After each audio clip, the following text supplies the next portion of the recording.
For as long as I can remember, video games have always been a major part of my life and really my favorite hobby. I remember my oldest brother brought home a little game called The World of Warcraft, and it changed my life forever. This led to thousands of different adventures, universes, and stories, filling my childhood and teenage years with endless joy and promise. I always thought by the time I'd become an adult, gaming would blow me away. I mean, if I'm doing this today, I can't wait to see the future 20 years from now. But as I grew older, gaming changed. Battle passes, loot boxes, and everything became so heavily monetized. Games are constantly being released broken, buggy, or just poorly developed. Reboots and remasters are a normal occurrence because nothing new ever seems to stick. I still wish to this very day we could go back to that perfect time because sadly, those were feelings I would never get back again. There are a lot of reasons why gaming isn't fun anymore, and I think I finally know why.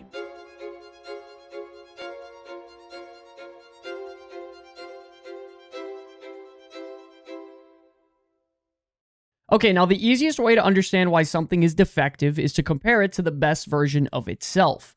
In order to find out the problem with gaming today, we're going to compare it to the late 90s and 2000s time period where gaming was at its most authentic. During this time, when you bought and owned a game, you could play the complete experience and it was a very simple and fair trade between players and developers. This era in gaming was so great because there was no hidden manipulation, there were no tricks, you paid money, and the developer's main focus was to give you the most fun experience you could possibly have. Developers at the time strongly believed that the better the game was, the more sales and money they would make. Every year, there was a brand new set of games on a wide variety of gaming consoles that pushed boundaries on things like story, gameplay mechanics, and graphics. Games rapidly innovating made things so refreshing, new, and it's what led to these games forever feeling nostalgic. Even PC games started to flourish, with popular games having access to expansion packs, giving you loads of additional content available for purchase. This would include more story, gameplay features, adventures, and expand upon the base game that already had a full experience of its own. Expansions like Warcraft 3: The Frozen Throne, Diablo 2: The Lord of Destruction, or Morrowind's Tribunal expansion. Think of it almost like a cheeseburger. You have your basic burger with toppings and things were still very good. An expansion pack would simply add on to that and give you something extra like having fries, a drink. You knew exactly what you were getting and none of it was abusive or predatory from the developer's end. Even the simple act of going to pick up physical copies at a midnight release felt like a big event that you never wanted to miss out on. Standing in line with friends and strangers who shared your passion for the game created an energy that felt warm and welcoming. It finally felt like you were a part of a community that no one would judge you about and everybody could just be themselves. All of these things just made games great. Everything felt meaningful. Everything felt fair. As time passed, things slowly started changing. As gaming grew in the East, we began to see additional monetization practices being normalized. MapleStory's gacha loot box system in 2004 gave random in-game items at the cost of real money. They didn't think much of it at first, but the major return on minor development time was massive, and it started to raise some eyebrows on how much they were making. It was a moment in time where investors realized that it was worth dedicating at least a little bit of time not to actually developing the game and making it better, but to develop small systems in the game to simply make more money from the player after the game was launched. As time went by, the US and Western gaming market wasn't influenced by loot boxes just yet. An almost freak experiment occurred with one of the world's most successful games at the time, The Elder Scrolls Oblivion. The first ever gaming skin was released at a very minor cost of $2.50. This skin was in the form of horse armor, and like loot boxes, the developers didn't think much of it by releasing it to the public. And after they realized how many people bought it, developers started to think again. The work and development time to make a cosmetic is very small, and the return on investment is very large. A single cosmetic can be sold for less than $5, but can be sold hundreds of thousands of times. The staple of once buying a game and getting the whole game was now slowly starting to change and get twisted. Even though you bought it, you don't have access to everything else inside of the game, and this wasn't fair to players. As the success of additional microtransactions grew, more and more we saw an increase in dedication and resources to making more money. When this happens, they are taking away from development time to make the game better, and it began to spread like wildfire. Fast forward, EA Sports took notice of the success of loot boxes around 2009 and implemented it as card packs in their brand new Ultimate Team mode within the FIFA franchise. These card packs contain random players at random rarities, and you could purchase them with a form of currency you slowly gained over time. Or by spending real-life money, you could purchase them instantly. The design of making players frustrated with underperforming cards for free and giving you a paid chance to get great cards officially formulated. But unlike that horse armor that you knew you were getting for spending $2, this was completely random and you were gambling because great cards were not guaranteed. I go Van Persie. I'm fucking done. I'm fucking done. Before they even had the chance to release the next FIFA game less than 1 year later, the Ultimate Team design made more money than the box sales of the base game of FIFA itself. Wasting no more time, they immediately implemented this same exact game mode system inside of their next bestseller, the Madden franchise, with Madden Ultimate Team.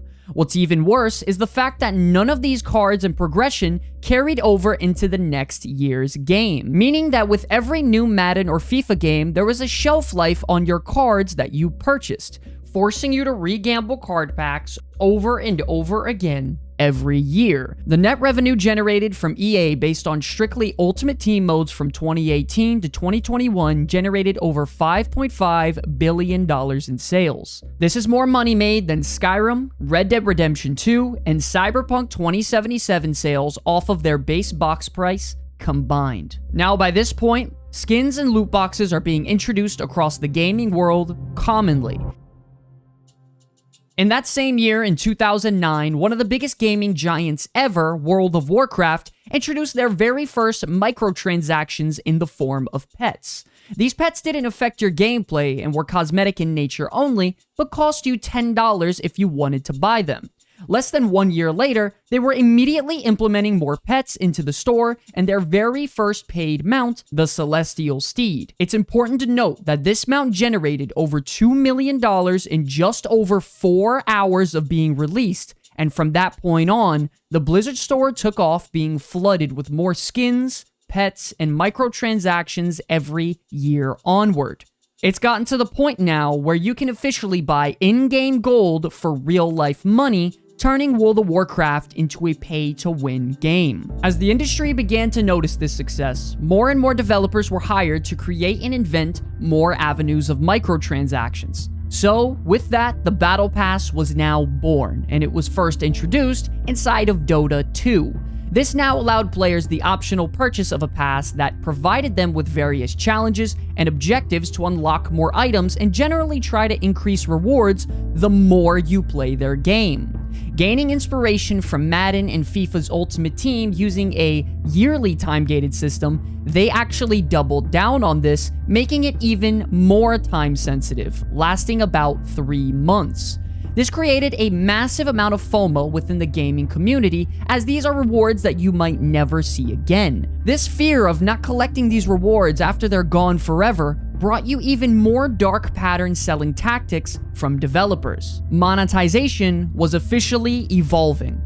Since then, a wide variety of games and even MMOs adopted this same model, including the biggest being Fortnite, Apex Legends, Call of Duty Warzone, Diablo 4, and New World, each iteration building upon the foundation laid by Dota 2. In fact, it's gotten so bad that what used to be great franchises like Call of Duty have been poisoned, morphed, and Frankensteined into what the game is today by using every single form of microtransaction we've spoke about so far.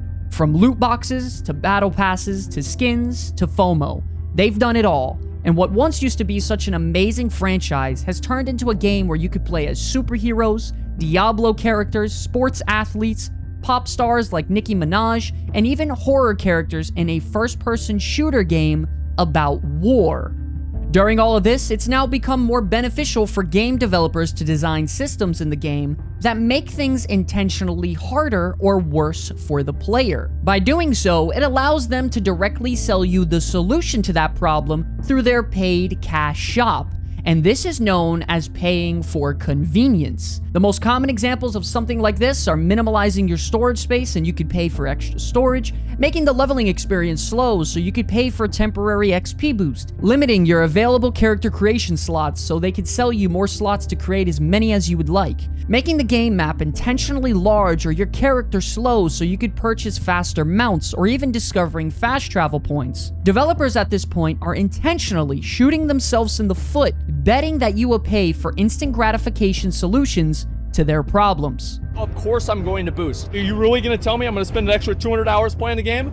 Fuck that. I'm not contradicting myself at all. Everybody is going to do this. To milk things even further, major game releases will usually do what is called an early access release to those who spend money on an enhanced edition of the game. We've seen this recently with games like Diablo 4 and Starfield, where you could spend an extra $20 to play the game before everyone else. By this point, the burger that was once pay in full and a beautiful symbiotic relationship between players and developers has now been more and more corrupt by the day, to the point where it is nearly unrecognizable. Now, in order to get the full experience of a modern game, you don't just simply pay for the box price. There are now so many systems developed and practiced by psychologists and developers to get you to pull out your wallet and spend more money. It's very simple now. Games aren't created anymore with the full intent to create a great player experience. Games are businesses. The best way to make money now through the gaming business is by using the modern strategies that were developed over the last 20 years. Loot boxes, skins, pre-order exclusive bonuses, battle passes, selling player conveniences, exclusive currencies.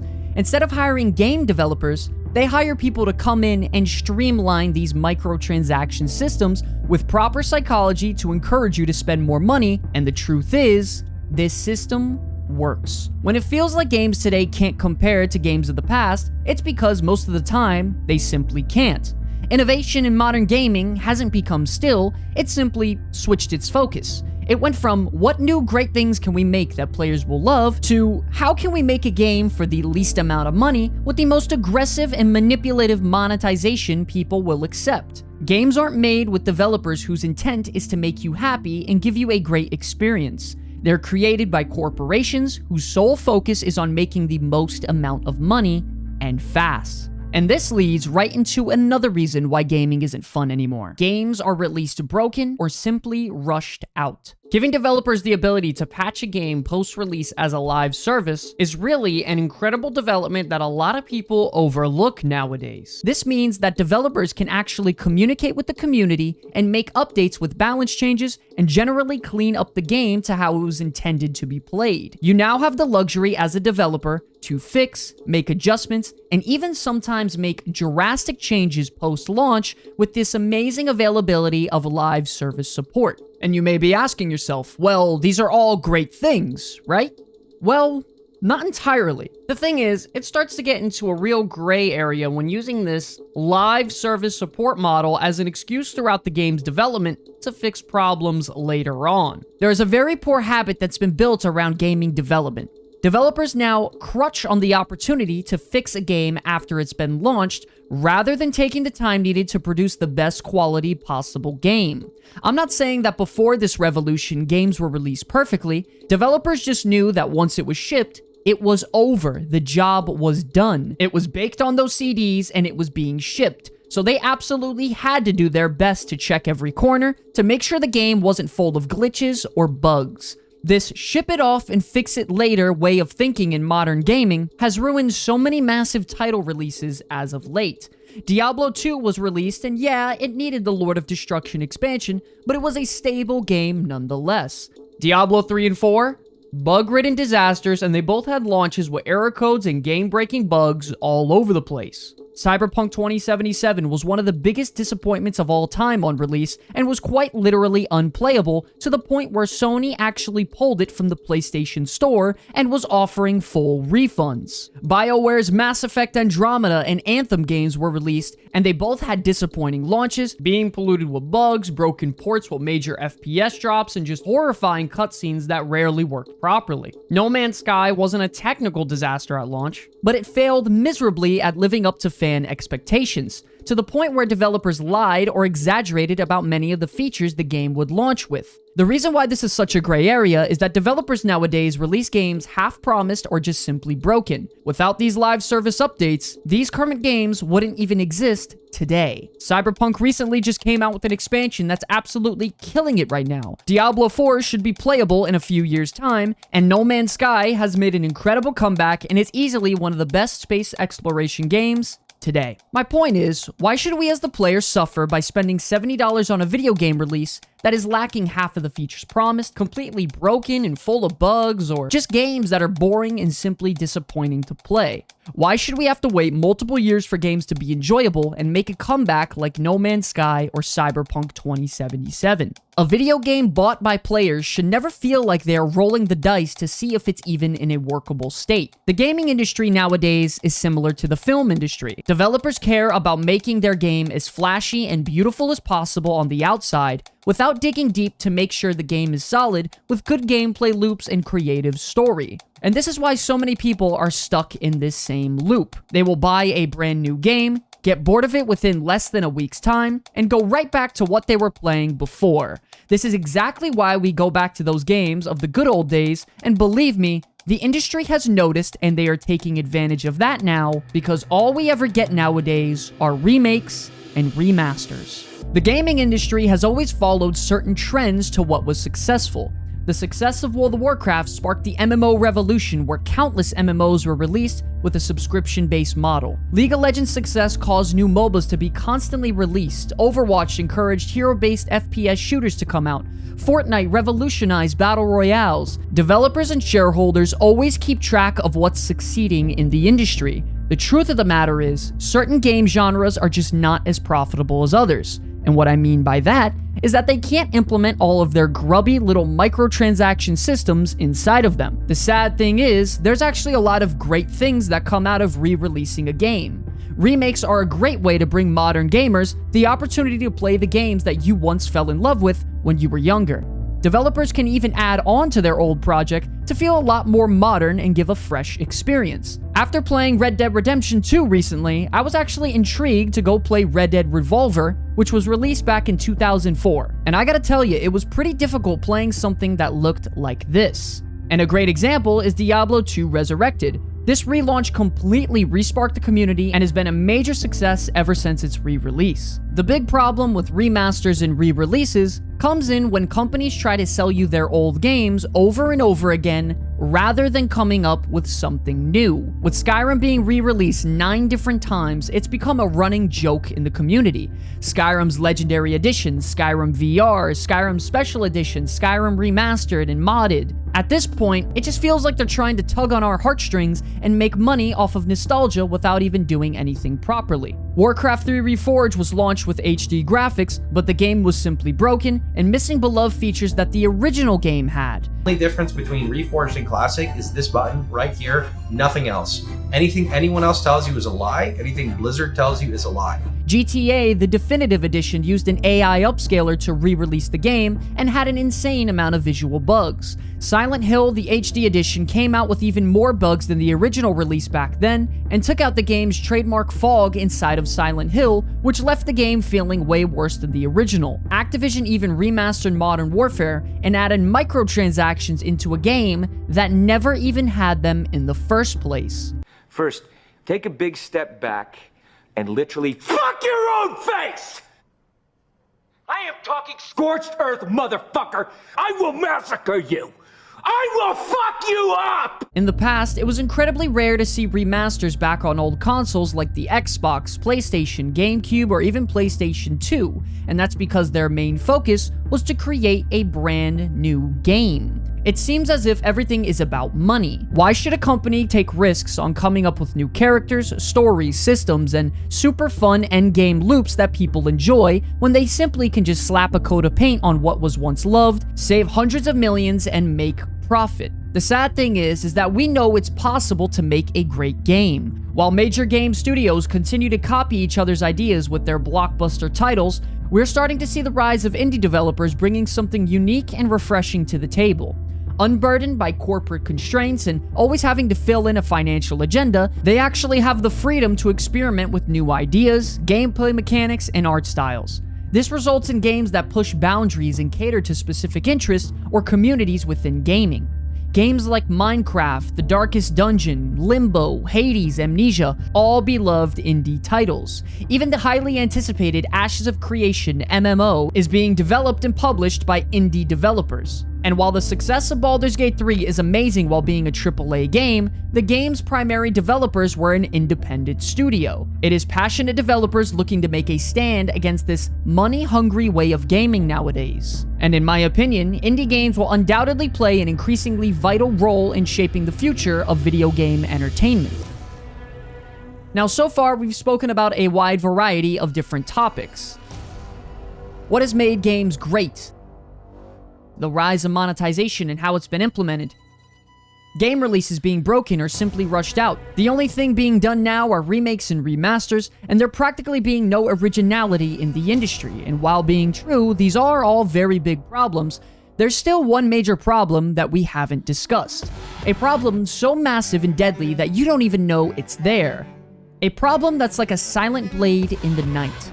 The problem being you, the players. Believe it or not, we are to blame as well. With the revolution of the internet coming into play, it has heavily impacted the gaming industry. Even before a game is released nowadays, there are hundreds of videos and websites out there displaying everything there is to know inside of the game. Buying a game at GameStop, bringing it home, and exploring something you've never seen is gone. That feeling of longing into a new MMORPG for the first time and being flooded with discovery and exploration is not going to come back. It's because every game you play nowadays has no real life to it. Because months and weeks before the game is ever even released, content creators are shoving gameplay guides, reviews, tips and tricks, and how to get overpowered within the first hour of playing the game down your throat. And it's without a doubt detrimental to a first-time player experience. We, as the players, have become so worried about the destination and have completely forgotten about the journey.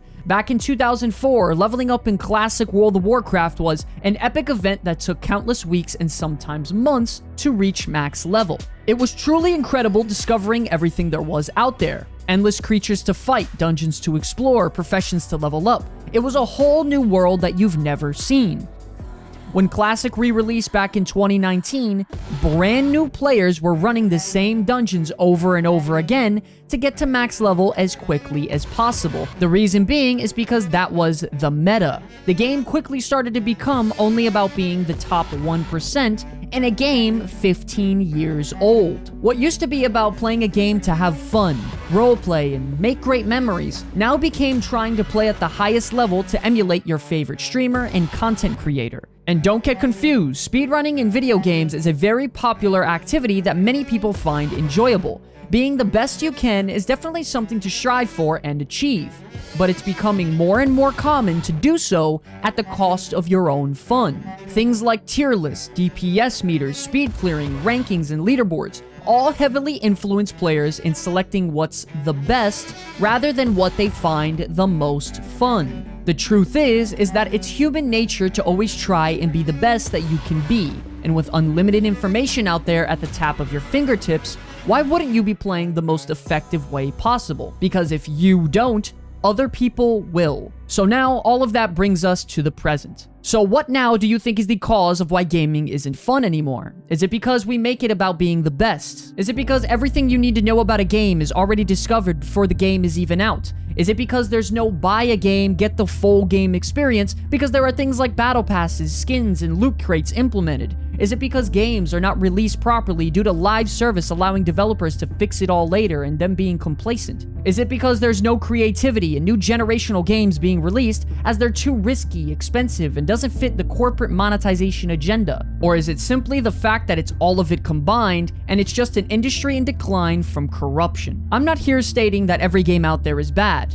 I'm stating that it's very hard to have faith in an industry that every single time I play a new game or make content on one, I feel like I'm rolling the dice on $70, whether it's going to be broken or a full-on cash grab. Always throughout my life, I've used gaming as an escape to get out of the craziness of what is going on. But when gaming turns into nothing but chores and extra monetization being shoved in my face, most of the time it feels worse than life itself. And it's the sad truth no one wants to talk about. What do you think about the state of modern gaming today? What do you think is the main reason gaming has changed over the last 20 years? What was the last good game you remember playing?